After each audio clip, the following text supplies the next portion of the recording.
Hello hi welcome नमस्ते, मेरा नाम है ऋतिक और आज हम फिर से बात करने वाले हैं एक और इंटरेस्टिंग टॉपिक, वही बिजनेस मैथमेटिक्स के ऊपर।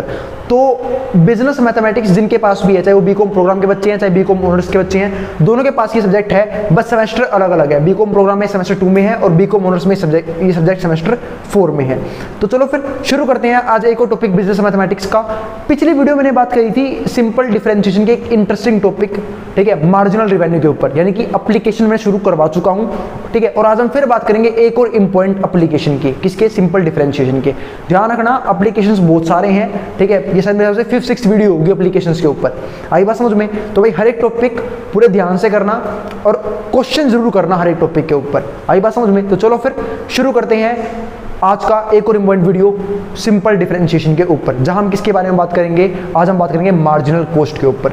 मार्जिनल रेवेन्यू के ऊपर मैं पिछली कुछ वीडियोस बना चुका हूं, 2 वीडियो बनाई है मैंने, सर लास्ट 2 वीडियोस वो मार्जिनल रेवेन्यू के ऊपर ही बनाई थी। लेकिन आज हम बात करेंगे मार्जिनल कॉस्ट के बारे में कि क्या होता है मार्जिनल कॉस्ट। तो चलो फिर समझते हैं क्या होता है मार्जिनल कॉस्ट। तो इसमें क्या बोला हुआ है? Derivation of marginal cost function from total cost function, ठीक है। तो हो सकता है वीडियोस कुछ ज़्यादा बन रही हो, क्योंकि भाई देखो टॉपिक अलग अलग है, अगर मैं कुछ भी छुड़वा दूंगा तो हो सकता है एग्जाम में वही आ जाए। तो इसलिए हर एक चीज़ को ध्यान से पढ़ना, हर एक टॉपिक को ध्यान से क्लियर करना। आई बात समझ में? तो चलो समझते हैं मार्जिनल कॉस्ट होता क्या है। तो हमें अब समझना होगा मार्जिनल कॉस्ट। क्या समझना होगा? मार्जिनल कॉस्ट, ठीक है। मार्जिनल रेवेन्यू में समझा चुका हूं।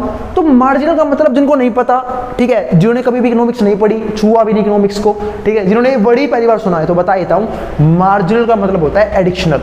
एडिशनल, आई बात समझ में? मतलब एडिशनल कॉस्ट, अगर रेवेन्यू होता तो एडिशनल रेवेन्यू, कुछ भी एडिशनल उसे हम क्या बोलते हैं? मार्जिनल। आई बात समझ में? मतलब मार्जिनल का एक और, मार्जिनल की जगह एक वर्ड और यूज कर सकता हूं जिसे हम क्या बोलते हैं? Additional. Additional cost, additional revenue, ठीक है, एडिशनल प्रोडक्शन।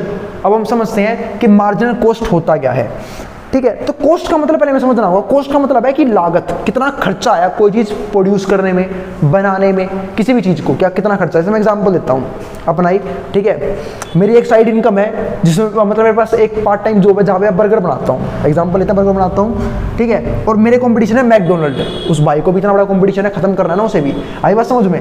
तो भाई मैं बनाता हूँ 20 रुपये के बर्गर, ठीक है, 20 रुपये बर्गर, ठीक है, क्योंकि भाई अभी टाइम लगेगा मुझे, ठीक है, उससे कम्पीट करने में। तो 20 रुपये बर्गर बनाया मैंने, तो मान लो मैंने बनाए 100 बर्गर। कितने बर्गर बनाए मैंने? क्वांटिटी रखी मैंने कितनी? 100। तो कितने खर्चा आया? 2000 रुपये का। तो आप सब निकाल लोगे, मल्टीप्लाई तो करना है। अगर एक बर्गर बनाने पे 20 रुपये का खर्चा आ रहा है तो 100 बर्गर कितने में बनेंगे? 2000 रुपये में। कैसे पता क्या भैया? मल्टीप्लाई कर दी। इतना भी नहीं आता क्या? क्या करोगे फिर जिंदगी में? तो 20 गुणा में 100 कितना हो गया? 2000। ये आ गया हमारे पास, ठीक है। तो जैसे ही मैंने एक बर्गर और बनाने की कोशिश करी, यानी कि मैंने बनाया अब 101वां बर्गर, तो 20 रुपये के हिसाब से अब कितना खर्चा आएगा? 2020 रुपये का, 2020 रुपये का। तो जैसे ही मैंने एक बर्गर और एक्स्ट्रा बनाया, यानी कि 20 से 21 बर्गर बना दिए, ठीक है, तो जो खर्चा है, 20 रुपये का बर्गर ही है ना, तो एक बर्गर और एक्स्ट्रा बना दिया तो खर्चा मेरा 2000 से 2020 रुपये शिफ्ट हो गया। यानी कि अब खर्चा कितना होगा मेरा? 2020 रुपये का। मतलब मुझे अब 20 रुपये एक्स्ट्रा देने पड़ रहे हैं। तो ये जो 20 रुपये एक्स्ट्रा दिए हैं ना, किस चीज़ के लिए? एक एक्स्ट्रा बर्गर बनाने के लिए। इसी को हम क्या बोलेंगे? Additional cost. और याद है रिवेन्यू में नहीं समझाया था कि अगर आप एक चीज और सेल कर दो तो उससे जो आपको पैसा मिलने वाला है उसमें क्या बोलते हैं? Additional revenue. ऐसे यहाँ पे क्या होगा? ये 20 रुपये क्या हो गया? Additional cost. क्योंकि मैंने एक चीज और एक्स्ट्रा बनाई तो मेरे पास जो एक्स्ट्रा पैसा लगा है मेरा, वो कितना लगा है? 20 रुपये। आई बात समझ में? तो ये था मार्जिनल कॉस्ट क्या होता है, इसका कंसेप्ट। तो चलो भैया समझ में आ गया कि मार्जिनल कॉस्ट होता क्या है, ठीक है। अब डेरिवेटिव हमारी कैसे हेल्प करेगा? तो मेरे पास सुनो, जब भी तुम टोटल कॉस्ट का डेरिवेटिव कर दोगे तो क्या आ जाएगा? मार्जिनल कॉस्ट आ जाएगा। क्या आ जाएगा? मार्जिनल कॉस्ट आ जाएगा। बहुत बढ़िया, तो अब निकाल लोगे आप लोग तुरंत, ठीक है। तो मार्जिनल कॉस्ट कैसे निकलेगा फिर? अब तो मार्जिनल कॉस्ट कभी भी निकालना हो तो मेरे भाई आंख बंद करके डेरिवेटिव कर दे टोटल कॉस्ट का एक्स के रिस्पेक्ट में। क्यों करेगा? समझाया था अच्छे से मार्जिनल कॉस्ट वाली वीडियो में। कि डेरिवेटिव से हमारा मार्जिनल चाहे कुछ भी हो, चाहे अगर देखो अगर तुम्हें टोटल प्रोडक्शन दे रखी है तो तुम मार्जिनल प्रोडक्शन निकाल दोगे डेरिवेटिव करके, अगर तुम्हें टोटल कॉस्ट दे रखा है तो तुम मार्जिनल कॉस्ट निकाल दोगे डेरिवेटिव करके, अगर तुम्हारे पास टोटल रिवेन्यू है तो तुम मार्जिनल रिवेन्यू भी निकाल दोगे, कैसे? डेरिवेटिव करके। आई बात समझ में? ऐसा क्यों होता है वो मैं बता चुका था, एक कंसेप्ट बस देख लेना मार्जिनल रिवेन्यू वाला, वहां पे समझ जाओगे आप लोग। तो चलो फिर डेरिवेटिव करते ही हर एक चीज का मार्जिन आ जाता है, लेकिन ध्यान रखना आपके पास उसका टोटल होना बहुत जरूरी है इस काम के लिए, ठीक है? तो चलो अब क्वेश्चन करते हैं। तो समझ गए मार्जिनल कॉस्ट क्या होता है, अब क्वेश्चन करते हैं। एक क्वेश्चन लिखा हुआ है हमारे सामने, सुन क्या बोला है, एक फर्म है, एक क्या है, फर्म है यानी कंपनी है, एक फार्म नहीं भाई, फर्म, एक फर्म है, टोटल कॉस्ट फंक्शन है उसका ये दे रखा है TCX, यानी कि टोटल कॉस्ट का फंक्शन दे रखा है, और जहां पे x क्या होगी, क्वांटिटी, ठीक है? तो x क्यूब प्लस में 2000 ये है हमारे पास टोटल कॉस्ट का फंक्शन, है ना, टोटल कॉस्ट का function. Determine the corresponding average cost function, क्या निकाल दे, एवरेज कॉस्ट फंक्शन। तो पहले हमें एवरेज को समझना होगा। एक बात बताओ, एवरेज कैसे निकलता था? एवरेज में बचपन में भी सीखा था एवरेज निकालना, हमने अपने मार्क्स के एवरेज निकालना भी सीख रखा है। एवरेज कैसे निकलता है कि भाई जितनी चीज मतलब जितना भी है, जितने भी सब्सटेंस है, जितने भी नंबर्स हैं, उन सबका टोटल कर दो और अपॉन में जितने नंबर से डिवाइड कर दो। जैसे मान लो तुम लोगों ने कभी बताया अपने एवरेज मार्क्स, ठीक है? कोई गेस्ट आता है पूछता है कितने नंबर आए 12th क्लास में, 11th क्लास में, कैसे बोलते हो? मेरे 80% आए, मेरे 90% आए। कैसे निकालते हो आप लोग? सारे मार्क्स को जोड़ लेते हो और जितने सब्जेक्ट है उससे डिवाइड कर देते हो। सेम काम यहाँ पे करेंगे। कैसे? एक सिंपल सी बात है, अगर मैं टोटल कॉस्ट की, टोटल कॉस्ट ये रहा, उसकी जितनी क्वांटिटी बन रही है उससे डिवाइड कर दूंगा। तो क्वांटिटी कितनी बन रही है? क्वांटिटी बन रही है यहाँ पे x, क्वांटिटी कितनी है यहाँ पे x है। तो अगर मैं टोटल कॉस्ट की इस क्वांटिटी से डिवाइड कर दूंगा तो क्या आ जाएगा? एवरेज कॉस्ट आ जाएगा। तो बस हमें क्या निकालना है? एवरेज कॉस्ट का फंक्शन। तो अब मैं निकाल रहा हूँ एवरेज कॉस्ट का फंक्शन, और वो क्या होता है? Total cost divide by x। बस अरिको में तो पढ़ा ही होगा आप लोगों ने, ठीक है? क्योंकि आप सब कॉमर्स के बच्चे हो और मेरे को पता है कॉमर्स के तो इक्को जरूर होती है, तो इक्को आपने जरूर पढ़ी होगी, ठीक है? नहीं पढ़ी तो कोई बात नहीं है भाई, अब पढ़ रही हो। समझ में आ गया ना कैसे निकलता है? Total cost divide by x क्या आ जाएगा? हमारा एवरेज कॉस्ट, ठीक है? तो जब भी टोटल कॉस्ट की क्वांटिटी से डिवाइड करते हैं तो हमारे पास एवरेज कॉस्ट मौजूद हो जाता है। यहाँ पे कितना आ गया? x क्यूब प्लस में 2000 डिवाइड बाई x, ये हमारे पास क्या आ गया? Marginal cost, oh sorry average cost. Average cost आ चुका है जैसे मैं टोटल कॉस्ट की क्वांटिटी डिवाइड कर दी।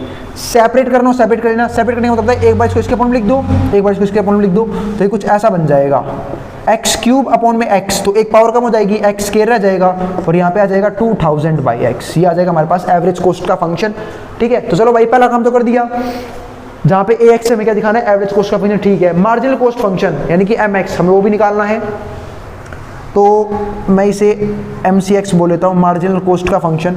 वो कैसे आएगा? हम सब जानते हैं, जैसे ही मैं टोटल कॉस्ट का डेरिवेटिव करूंगा तब क्या आएगा? मार्जिनल कॉस्ट का फंक्शन। उसका करना होगा डेरिवेटिव, तो करते हैं भाई डेरिवेटिव। तो differentiate with respect to x, तो यहाँ पे क्या आ जाएगा? MCX, इसकी जगह क्या आएगा? x क्यूब क्या हो जाएगा? 3x square. बात भाई कैसे? अरे मेरे भाई ऐसे जाके पिछली वीडियो देख ले, आई बात समझ, फॉर्मूले समझा रखा है वहां सारे। x की पावर n का डेरिवेटिव नहीं समझा रखा था मैंने तुम्हें। क्या होता है x की पावर n का डेरिवेटिव? n उतर के नीचे आएगा, ऊपर एक पावर कम हो जाएगी। और जो ही बाड़ा के बेसिक वीडियो बिना देखे आता है ना, कि कंसेप्ट बिना सीखे आता है, पक्का बता रहा हूं क्वेश्चन नहीं होने वाले।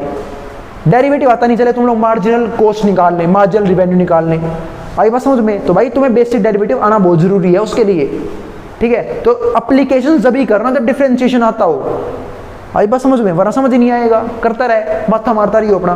तो क्या हो जाएगा? x के बारे में क्या हो जाएगा? यहाँ पे x क्यूब क्या हो जाएगा? 3 उतर के नीचे आएगा, ऊपर एक पावर कम हो जाएगी, तो 3x स्क्वायर। और ये रहा, ये था ना, और 2000 क्या है? कांस्टेंट है। अरे कांस्टेंट का डेरिवेटिव बच्चा जानता है क्या होता है? 0। तो बस मेरे भाई यहाँ लिख दे प्लस में 0, और लिख चाहे मतलब क्या ही फर्क पड़ जाएगा, हटाने, ठीक है? तो ये आ गया हमारे पास मार्जिनल कॉस्ट का, ठीक है, फंक्शन 3x स्क्वायर। चलो भाई दो चीजें निकाल दी। उसने क्या पूछा लास्ट में?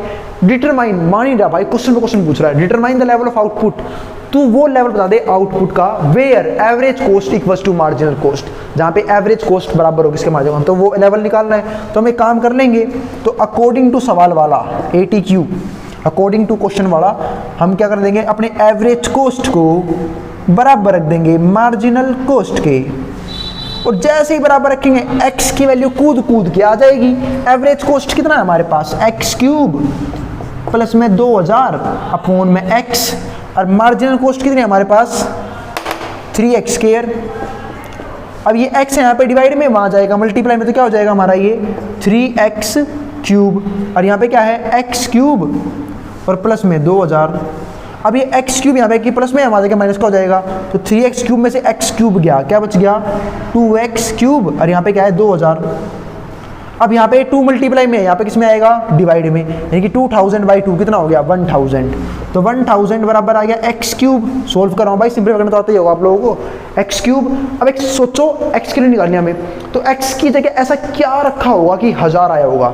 सबको पता है कि 10 का क्यूब 1000 होता है ना, क्योंकि क्यूब करने का मतलब क्या होता है 3 बार मल्टीप्लाई कर दो, 10 मल्टीप्लाई बाई 10 100, 100 मल्टीप्लाई बाई 10 1000, तो बस x की वैल्यू आ चुकी है हमारे पास 10, यानी कि 10 वो लेवल है कमोडिटी का जहां पे हमारा एवरेज कॉस्ट और मार्जिनल कॉस्ट बराबर आ जाएगा।